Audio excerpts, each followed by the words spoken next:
Hello and welcome friends. आज हम लोग चैप्टर 15 को स्टार्ट करेंगे। Some natural phenomena. हम लोग पिछले क्लासेस में साइक्लोन्स और उसके द्वारा जो डैमेज होता है वो सब पढ़ चुके हैं। ह्यूमन लाइफ और प्रॉपर्टी, वो सब को जो भी डैमेजेस होता है वो सब हम लोग पढ़ चुके हैं। और हम लोग ये भी पढ़ चुके हैं कि हम लोग जान चुके हैं कि we can protect our self from this destructive phenomena to some extent. कुछ हद तक हम लोग अपने आप को बचा सकते हैं। तो in this chapter we shall discuss two other destructive natural phenomena. These are lightning and earthquakes. तो इस चैप्टर में हम लोग लाइटनिंग और अर्थक्वेक जो एक डिस्ट्रक्टिव नेचुरल फेनोमेना है उसके बारे में हम लोग पढ़ेंगे, जो बहुत डिस्ट्रक्शन ला सकता है, इसलिए इसको डिस्ट्रक्टिव बोला जा रहा है और ये नेचुरल है। तो सबसे पहले है लाइटनिंग। लाइटनिंग में हम लोग देखते हैं, you might have seen sparks on a electric pole when wires become loose. जब वायर्स लूज हो जाता है तो हम लोग स्पार्किंग देखते हैं इलेक्ट्रिक पोल्स में। This phenomenon is quite common when wind is blowing and shaking the wires. जब विंड ब्लो हो रहा है, हवा चलता है, उस टाइम में जब तार जो रहता है वो आपस में, बिजली का तार जो आपस में टकराते हैं तो स्पार्किंग होता है, हम लोगों को वो दिखता है। You might also have seen sparks when a plug is loose in its socket. Lightning is also an electric spark but on a huge scale. हम लोग घर में भी जब देखते हैं कि कोई प्लग जब हम लोग लगाते हैं सॉकेट में और वो लूज रहता है तो स्पार्क होता है। तो लाइटनिंग भी एक स्पार्क है। लाइटनिंग, बिजली कड़कना, वो भी एक स्पार्क ही है, लेकिन ह्यूज स्केल में, बड़ा स्केल में, ज़्यादा बड़ा। In ancient times people did not understand the cause of these sparks. पुराने समय में लोगों को स्पार्क्स का जो रीज़न है वो पता नहीं था, समझ में नहीं आता था। दे वेर देयरफॉर अफ्रेड, वो लोग डरे हुए रहते थे, afraid of lightning and thought that the wrath of gods was visiting them. उनको लगता था कि भगवान का गुस्सा लाइटनिंग में निकल रहा है, लाइटनिंग के जरिए आ रहा है। रैथ ऑफ गॉड्स, भगवान गुस्सा हो गए। Now of course we understand that lightning is caused by accumulation of charges. Lightning जो है वो एक्यूमुलेशन ऑफ चार्जेस के वजह से होता है। एक्यूमुलेशन मीन्स इकट्ठा होना, एक जगह जब चार्जेस इकट्ठा होता है इन द क्लाउड्स में। We need not be afraid of lightning. हम लोगों को लाइटनिंग से डरना नहीं चाहिए, but we have to take precautions to protect ourselves from the deadly sparks. हम लोगों को प्रिकॉशंस लेना चाहिए, डरना नहीं चाहिए, प्रिकॉशंस लेना चाहिए। देन है the sparks that the Greeks knew about. Greeks क्या जानते थे इनके बारे में? The ancient Greeks knew as early as 600 BC that when amber is a kind of resin was rubbed with fur, it attracted light objects. जब resin को रब किया जाता था फर से तो वो कुछ लाइट ऑब्जेक्ट्स को अट्रैक्ट करने लगता था, जैसे कि हेयर्स को अट्रैक्ट करने लगता था। You might have seen that when you take off woollen or polyester clothes your hair stands on end. जब हम, तो आप लोग ध्यान दिए होंगे कि जब हम लोग वुलन क्लोथेस, स्वेटर या पॉलिस्टर का क्लोथेस जो है हम लोग ओपन करते हैं तो क्या होता है, तो हमारा हेयर जो होता है वह एक एंड से वो खड़ा होने लगता है, खड़ा हो जाता है। If you take off this clothes in the dark you even see a spark and hear crackling sound. अगर हम लोग अगर ये क्लोथेस जो है ये अगर कोई डार्क जगह पे अगर उतारते हैं तो हम लोगों को स्पार्क दिखेगा भी, वहाँ पे स्पार्क होता है, बहुत कम होता है लेकिन होता है। और क्रैकलिंग साउंड आता है, चिट चिट करके एक साउंड आता है, चिट चिट, जब हम लोग स्वेटर उतारते हैं या फिर पॉलिस्टर का क्लोथेज उतारते हैं। In 1752, Benjamin Franklin, an American scientist, showed that lightning and the spark from your clothes are essentially the same phenomena.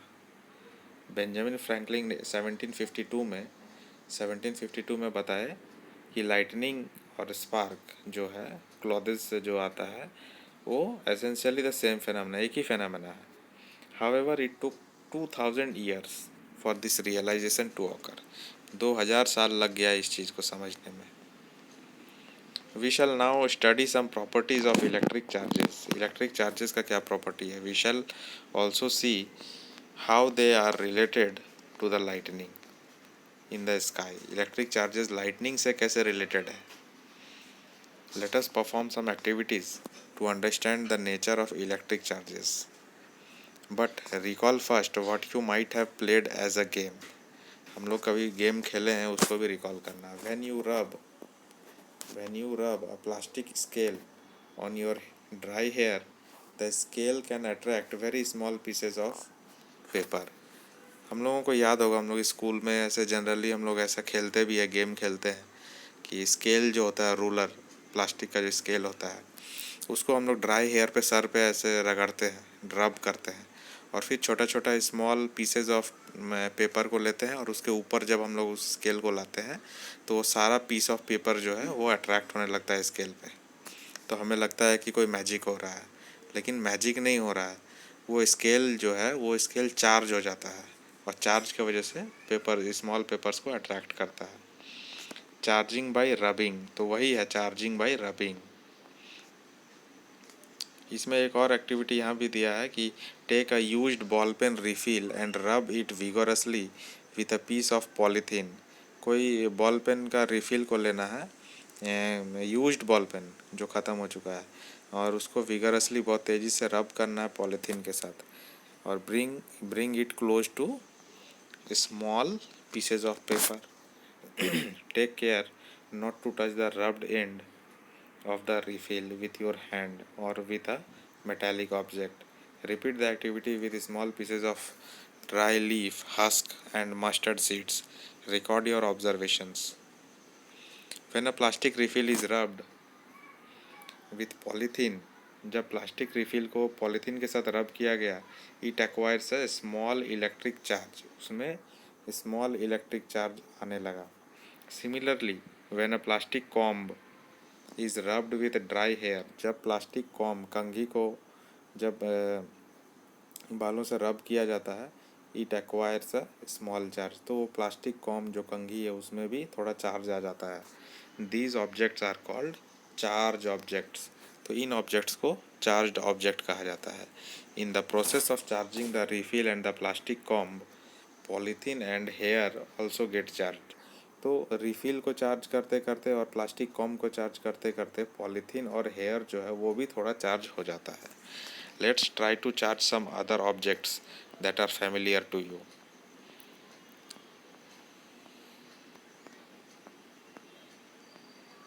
और क्या क्या हम लोग चार्ज कर सकते हैं। बैलून को भी चार्ज कर सकते हैं, इरेजर को भी कर सकते हैं, स्टील स्पून को भी कर सकते हैं। तो types of charges and there interaction. We will select some objects from table 15.1 for the next activity. Inflate two balloons. Inflate two balloons. Hang them in such a way that they do not touch each other. ऐसा hang करना कि दोनों आपस में touch ना हो. Rub both the balloons with a woolen cloth and release them. What do you observe? दोनों balloon को, ये ऐसा बैलून दोनों लेना है और उसको हैंग कर देना है, और मैं दोनों को वुडन क्लोथ्स में रब करके उसको ऐसा हैंग करना है। तो उसके बाद हम लोग क्या ऑब्जर्व करेंगे कि दोनों बैलून जो है एक दूसरे से दूर जा रहा है, एक दूसरे से दूर जा रहा है। तो इसका रीज़न ये है, like charges repel each other. दोनों बैलून में एक जैसा चार्जेस है, इसमें और इसमें दोनों बैलून में एक जैसा चार्जेस है, क्योंकि दोनों को वुलन क्लोथ से रब किया गया है। आगे क्या होगा उसको बताते हैं। Now let us repeat this activity with used used pen refills, pen का जो यूज रिफिल्स है उसके साथ भी यही एक्टिविटी करते हैं. Rub one refill with polythene, place it carefully in a glass tumbler, और उसको ग्लास टम्बलर में रखते हैं using the tumbler as a stand. ऐसे इंटरेक्शन बिटवीन लाइक चार्जेस. अभी देखते हैं आगे क्या होता है. Rub other refill also with the polythene, other refill को भी पॉलीथीन से रब किया जाए. Bring it close to the charge refill, और उसको चार्ज रिफिल के सामने लाया जाए. Be careful not to touch the charge end with your hand, hand से टच नहीं होने देना है. Is there any effect on the refill in tumbler, क्या कुछ इफेक्ट आया. Do the two attract each other, क्या वो दोनों अट्रैक्ट कर रहा है या रिपेल कर रहा है आपस में. रिपेल करना माने एक दूसरे से दूर जाना, और अट्रैक्ट करना मीन्स एक दूसरे के तरफ आना. In this activity we have brought close together the charge objects that were made of the same material. हम लोग इस एक्टिविटी में दो चार्ज ऑब्जेक्ट को नज़दीक किए हैं जो एक ही मटेरियल से बना हुआ है. जैसे दो रिफिल एक ही जैसा एक ही टाइप है, दो बैलून एक ही टाइप है. What happens if two charged objects made of different materials are brought close to each other, क्या होगा अगर अलग अलग मटेरियल से बना हुआ ऑब्जेक्ट को अगर नज़दीक लाया जाए. रब a refill and place it gently in a glass tumbler as before. Bring an inflated charged balloon near the refill and observe. तो पहले हम लोग रिफिल को चार्ज करके चार्ज रिफिल के सामने रखा, बलून को चार्ज करके एक चार्ज बलून के सामने रखा. अभी उसको चेंज किए कि चार्ज बलून को चार्ज्ड ये रिफिल के सामने रख रहा है. तो क्या होता है. Unlike charges attract each other, ये तो कॉन्सेप्ट है. Let's summarise the observation. क्या हुआ वो ऑब्जर्वेशन का समराइज हम लोग करते हैं. A charge balloon repelled a charge balloon, एक चार्ज बलून जो होता है एक चार्ज बलून को रिपेल करता है, मतलब दूर भगाता है. दोनों बलून अगर चार्ज है तो दोनों में सेम चार्ज होगा और दोनों एक दूसरे से दूर जाएगा. A charge refill repelled a charge refill, तो अगर दोनों चार्ज रिफिल है और दोनों को नज़दीक लाया जाएगा तो वो दोनों आपस एक दूसरे से दूर जाएगा, क्योंकि दोनों में सेम चार्ज है, क्योंकि same charges repel each other. But a charged balloon attracted a charge refill, लेकिन चार्ज्ड बलून जो है चार्ज रिफिल को अट्रैक्ट किया, क्योंकि दोनों के अंदर जो चार्ज है वो अलग अलग चार्ज है. बलून का चार्ज अलग है, रिफिल का चार्ज अलग है, इसलिए दोनों अट्रैक्ट किया. मतलब अलग अलग जब रहेगा तो वो अट्रैक्ट करेगा. Same charges repel each other and different charges unlike charges attract each other. Like charges repel each other, unlike charges attract each other. ये लिख लीजिए, ये रूल है चार्ज इसका, अट्रैक्शन और रिपल्सन का. और चार्जेस में ये होता है सेम चार्ज जो रहेगा वो एक दूसरे से दूर जाएगा, और डिफरेंट चार्ज अगर रहेगा अनलाइक चार्ज रहेगा वो एक दूसरे के क्लोज आएगा. Does it indicate that charge on the balloon is different kind from the charge on the refill. Yes, can we say then that there are two kinds of charges, दो तरह का टच चार्जेस होता है. Can we also say that the charges of the same kind repel each other. वही मैंने अभी बोला, सेम काइंड हम लोग बोल सकते हैं कि same kind repel each other while charges of different kind attract each other. Same charges है तो रिपेल कर जाएगा और डिफरेंट चार्जेस है तो अट्रैक्ट कर जाएगा. It is a convention to call the charge acquired by a glass rod when it is rubbed with silk as positive. The other kind of charge is said to be negative. It is observed that when a charged glass rod is brought near a charged plastic straw rubbed with polythene, there is attraction between the two. When a charged glass rod is brought near a charged plastic straw rubbed with polythene, there is attraction between the two. दोनों में attraction हुआ. What do you think would be the kind of charge on the plastic straw? Your guess that the plastic straw would carry a negative charge is correct. मे भी plastic straw के पास एक negative charge हो तो positive charge और negative charge attract करेगा. The electrical charges generated by rubbing are static. The electrical charges generated by rubbing are static. जो change नहीं होता है इलेक्ट्रिकल चार्जेस जो जनरेट हो रहा है रबिंग करने से वो स्टैटिक रहता है. स्टैटिक मतलब जो सेम रहता है हमेशा, बार बार करोगे तो वो सेम ही आएगा. They do not move by themselves. वो खुद से मूव नहीं करते. When charges move they constitute an electric current. जब चार्जेस मूव करता है तो वो इलेक्ट्रिक करंट जनरेट करता है या बनाता है. You have been reading about electric current since class 6.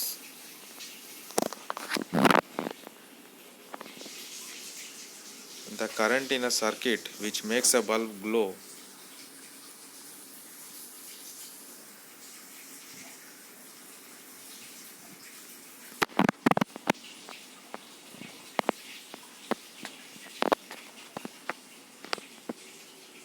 the current in a circuit which makes a bulb glow or the current that makes a wire hot is nothing but motion of charges.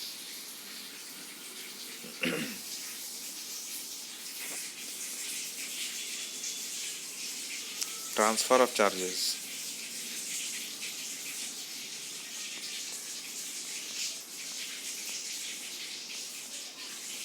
Transfer of charges कैसे होता है इसमें भी activity हम लोग देखेंगे.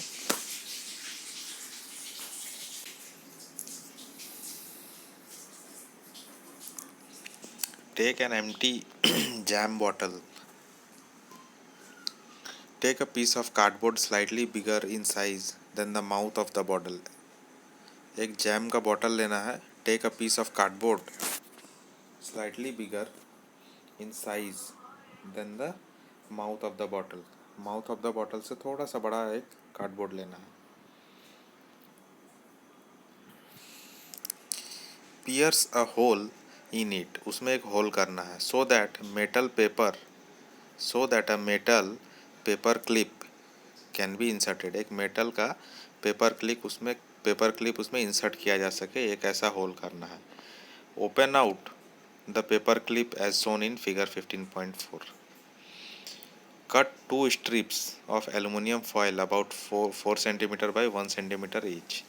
Hang them on the paper clip as shown. और एक एलुमिनियम फॉयल लेना है 4 by 1 सेंटीमीटर का और हैंग कर देना है. Hang on the paper clip as shown. Insert the paper clip in the cardboard lid so that it is perpendicular to it. Charge a refill and touch it. फिर एक refill को charge करना और उसमें touch करना है. ये उसका डायग्राम है. ये जैम का बॉटल है. इसमें कार्डबोर्ड लिया गया है. उसमें एक होल किया गया है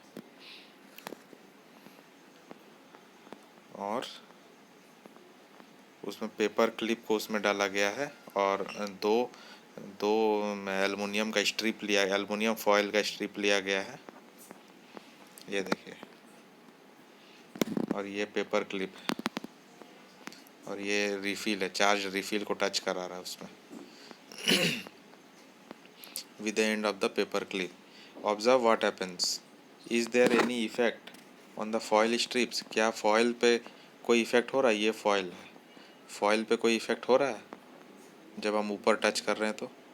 do they repel each other और अट्रैक्ट ईच अदर. क्या वो रिपेल कर रहा है या अट्रैक्ट कर रहा है आपस में? क्वेश्चन मार्क है. Now touch other charged bodies with the end of the paper clip. Paper clip के एंड में now touch other charge bodies. कुछ और अदर चार्ज बॉडी को उसमें टच किया जाए. अभी तो हम लोग रिफिल को टच किए, चार्ज करके रिफिल को टच कराए. Do foil strips behave in the same ways in all cases. क्या फिर से जब कुछ और ऑब्जेक्ट टच कराने के बाद भी फॉयल वैसा ही कर रहा है, वैसा ही बिहेव कर रहा है? Can this apparatus be use to detect whether a body is charge or not. क्या ये apparatus काफ़ी है बताने के लिए कि कोई बॉडी चार्ज है या नहीं? Can you explain why the foil strips repel each other?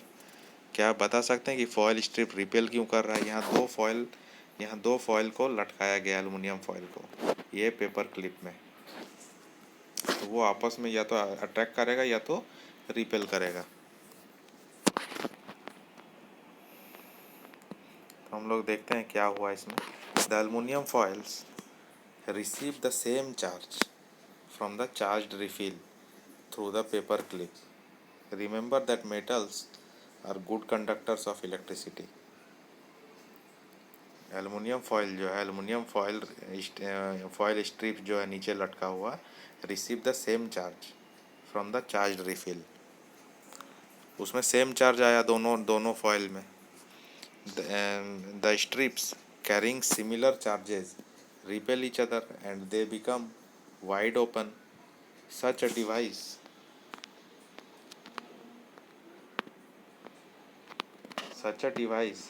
can be used to test whether an object is carrying charge or not. ऐसा डिवाइस को यूज़ किया जा सकता है पता करने के लिए कि ऑब्जेक्ट में चार्ज है या नहीं है। This device is known as electroscope. तो इसमें ये बोला गया कि एलुमिनियम फॉयल जो है वो सेम चार्ज रिसीव कर रहा है। ऊपर देखिए यहाँ पे एक रिफिल को टच कराया गया, तो रिफिल से जो चार्ज अंदर जा रहा है, इसके अंदर जो जा रहा है चार्ज, तो वो दोनों एल्युमिनियम फॉयल में यही एक जो क्लिप लगा हुआ है मेटल का, इसके थ्रू ही जा रहा है। तो दोनों दोनों जो एल्युमिनियम फॉयल यहाँ पे लटका हुआ है, इनमें दोनों में सेम चार्ज आएगा क्योंकि रिफिल से ही चार्ज आ रहा है। रिफिल तो एक बॉडी है, तो वहाँ से जो चार्ज आ रहा है नीचे वो तो सेम ही होगा। तो दोनों एल्युमिनियम फॉयल में सेम चार्ज होगा, तो दोनों एक दूसरे से दूर जाएगा, रिपेल करेगा। सेम चार्ज आया ना, तो रिपेल कर रहा है। तो इलेक्ट्रोस्कोप कहा जा सकता है इसको। इलेक्ट्रोस्कोप से पता कर सकते हैं कि कौन से बॉडी में कैसा चार्ज है। Thus we find that electrical charge can be transferred from a charged object to another through a metal conductor. एक मेटल कंडक्टर से हम लोग इलेक्ट्रिकल चार्ज को ट्रांसफ़र कर सकते हैं एक चार्ज बॉडी से अनदर दूसरे चार्ज बॉडी में through a metal conductor. Touch the end of the paper clip gently.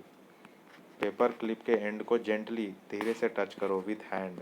You will find a change in the foil strips. तो आपको फॉयल स्ट्रिप जो नीचे लटका हुआ है एल्युमिनियम फॉयल से, उसमें चेंज आ जाएगा। They come back to their original state.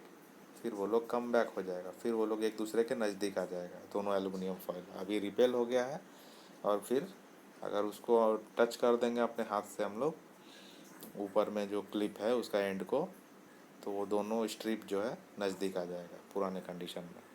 Repeat charging of foil strips. Repeat charging of foil strips and touching the paper clip every time you will find that the foil strips collapse as soon as you touch the paper clip। जितना जैसे ही आप लोग paper clip को touch करोगे एक and को, तो दोनों एल्युमिनियम फॉयल जो है आपस में एक दूसरे से कोलैप्स कर जाएगा, मतलब दोनों टकरा जाएगा, नज़दीक आ जाएगा।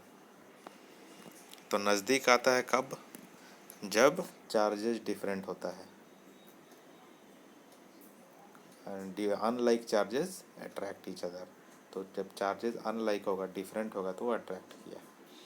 Y does it happen? क्यों ऐसा हुआ? The reason is that the foil strips lose charge to the earth through your body. और क्या हो रहा है कि फॉयल जो है अपना जो चार्ज है वो लूज़ कर जा रहा है अर्थ के थ्रू, क्योंकि अर्थ से हम लोग कनेक्टेड है और हम लोग उस फॉयल का जो मेटल का जो स्ट्रिप है उसको टच कर दिया, मेटल का क्लिप को, तो हमारे हमारे हाथ से होकर के अर्थ में चला गया और वो जो चार्ज है वो पूरा डिस्चार्ज हो गया, तो वो अपने ओरिजिनल कंडीशन पे पहुंच गया दोनों strip. We see that the foil strips are discharge. तो फॉयल स्ट्रिप डिस्चार्ज हो गया, कोई चार्ज नहीं है, तो वो अपने ओरिजिनल स्टेट पे पहुंच गया। The process of transferring of charge from a charged object to earth is called earthing. The process of transferring of charge from a charged object, कोई चार्ज ऑब्जेक्ट से चार्ज को ट्रांसफ़र करना earth के तरफ ही अर्थिंग कहलाता है. Earthing is provided in buildings to protect us from electrical shocks due to any leakage of electric current. जब इलेक्ट्रिक करंट में, जब इलेक्ट्रिक बोर्ड में कोई लीकेज हो जाता है, चार्ज आता है, तो वहाँ पे अर्थिंग दिया हुआ रहता है. पहले से एक तार दिया हुआ रहता है जो अर्थ में कनेक्टेड किया हुआ रहता है ज़मीन में. तो कोई भी एक्स्ट्रा चार्ज या ऐसा कुछ आ जाता है तो वो चार्ज अर्थ में चला जाता है और वो चार्ज ख़त्म हो जाता है, डिस्चार्ज हो जाता है, जैसे एलुमिनियम फॉइल डिस्चार्ज हो गया. The story of lightning. Lightning का क्या स्टोरी है? बिजली कड़कना. It is now possible to explain lightning in terms of charges produced by rubbing. Rubbing से जो चार्जेस हुआ उसके हिसाब से हम लोग ये चार्ज, लाइटनिंग का जो चार्ज है वो समझ सकते हैं. accumulation of charges leading to lightning.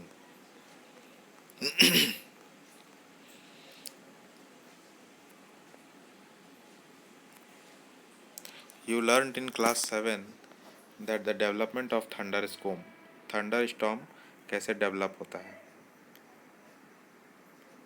The air currents move upward while the water droplets move downward.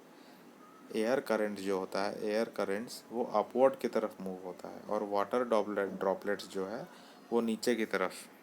This vigorous movement cause separation of charges. ये जो विगरस बहुत फास्ट मूवमेंट जो होता है वो सेपरेशन ऑफ चार्जेस करता है, चार्जेस को सेपरेट करता है. By a process not yet completely understood, the positive charges collect near the upper edges of the clouds and the negative charges accumulate near the lower edges. ये क्या बोला? By a process, एक process के through, not yet completely understood, जो कि अभी तक समझा नहीं गया है. The positive charges collect near the upper edges. Positive charges जो है वो अपर एजेस के पास, अपर एज ऊपर के एज में कलेक्ट होता है, क्लाउड्स के ऊपर के एज में. एंड निगेटिव चार्जेस जो है वो accumulate near the lower edges. और जो निगेटिव चार्ज है वो लोअर एज में होता है. क्लाउड है, क्लाउड के ऊपर के एज में पॉजिटिव चार्जेस एक्यूमुलेट हो रहा है, जमा हो रहा है, और क्लाउड, उस क्लाउड के नीचे के जो एज है उसमें निगेटिव चार्जेस एक्यूमुलेट हो रहा है. There is accumulation of positive charges near the ground also.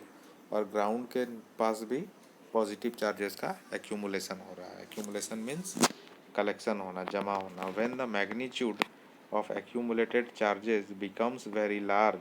जब एक्यूमुलेटेड जो चार्ज हो रहा है, एक्यूमुलेटेड चार्जेस का मैग्नीट्यूड बहुत ज़्यादा हो जाता है, the air which is normally a poor conductor of electricity is no longer able to restrict air flow. तो एयर जो इलेक्ट्रिसिटी का बैड कंडक्टर है, गुड कंडक्टर नहीं है, पुअर कंडक्टर है, वो भी बहुत देर तक उस इलेक्ट्रिक फ्लो को रोक नहीं सकता है, तो एयर में भी आ जाता है. Poor conductor of electricity means वह ऑब्जेक्ट या वह चीज़ जिससे इलेक्ट्रिसिटी पास ना हो सके. तो एयर से इलेक्ट्रिसिटी पास नहीं हो पाता है, तो एयर को पुअर कंडक्टर ऑफ इलेक्ट्रिसिटी माना जाता है. Negative and positive charges meet producing streaks of bright light and sound. जब और निगेटिव और पॉजिटिव चार्जेस जो है वो आपस में मीट करता है और प्रोड्यूस करता है streaks of bright light. Bright light produce करता है, बहुत चमकता हुआ लाइट, और साउंड, और ज़ोरदार sound. We see streaks as lightning. The process is called electric discharge, और इस प्रोसेस को इलेक्ट्रिक डिस्चार्ज कहा जाता है. ये हुआ यहाँ पे electric lightning. The process of electric discharge can occur between two or more clouds or between clouds and the earth. तो प्रोसेस ऑफ इलेक्ट्रिक डिस्चार्ज, ये जो इलेक्ट्रिक डिस्चार्ज का प्रोसेस है वो दो या दो से अधिक क्लाउड्स के बीच में भी हो सकता है, या फिर क्लाउड्स एंड अर्थ के बीच में भी हो सकता है। Today we need not get frightened by lightning like our ancestors did. हम लोगों को आज डरना नहीं चाहिए लाइटनिंग से, जैसे हमारे पूर्वज डरते थे, ancestors. Now we understand the basic phenomenon. हम लोग बेसिक फेनोमेनन को समझ चुके हैं। Scientist are trying hard to improve this understanding. However lightning strike could destroy life and property. It is therefore necessary to take measures to protect ourselves. डरने का तो बात नहीं है लाइटनिंग से, लेकिन लाइटनिंग से हमें बचने का कोशिश करना चाहिए क्योंकि उसका जो इफ़ेक्ट है वो डिस्ट्रॉय कर सकता है लाइफ को, प्रॉपर्टी को, सब कुछ ख़त्म कर सकता है। लाइटनिंग सेफ्टी क्या है? लाइटनिंग सेफ्टी में during lightning and thunder storm no open place is safe.